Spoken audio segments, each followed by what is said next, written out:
நம்முடைய அன்பு தலைவர் சூப்பர் ஸ்டார் ரஜினிகாந்த் அவர்களுடைய திரையுலக பொன்விழாவை முன்னிட்டும் அவருடைய பிறந்த நாளான 75ஆம் ஆண்டு பவள விழாவை முன்னிட்டும் தலைவர் ரஜினிகாந்த் அவர்களுடைய முரட்டு பக்தர்கள் மற்றும் யுவா கிரிக்கெட் கிளப் சார்பில் ஒரு மாபெரும் கிரிக்கெட் போட்டி நடைபெற்றிருக்கு.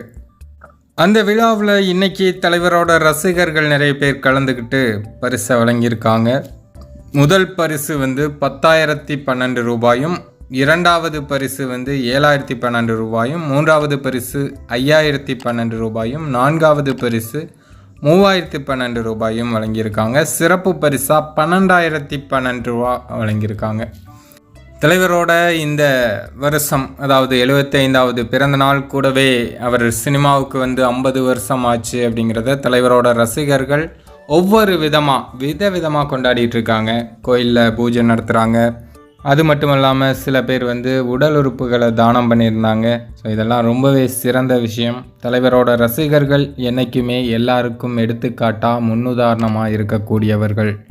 இந்த வருஷம் முழுவதையுமே தலைவரோட ரசிகர்கள் ரொம்ப சிறப்பாக கொண்டாட தயாராக இருக்காங்க. அது தலைவரோட படத்துக்கான கொண்டாட்டமாக கூட இருக்கட்டும், அல்லது நல்ல விஷயங்கள் செய்கிறதுக்கான கொண்டாட்டமாக இருக்கட்டும், எல்லாத்தையுமே தலைவர் ரசிகர்கள் சிறப்பாக செய்கிறதுக்கு காத்திருக்காங்க. ஒவ்வொரு விஷயங்களையும் நம்ம சேனலில் அப்டேட் பண்ணுறோம்.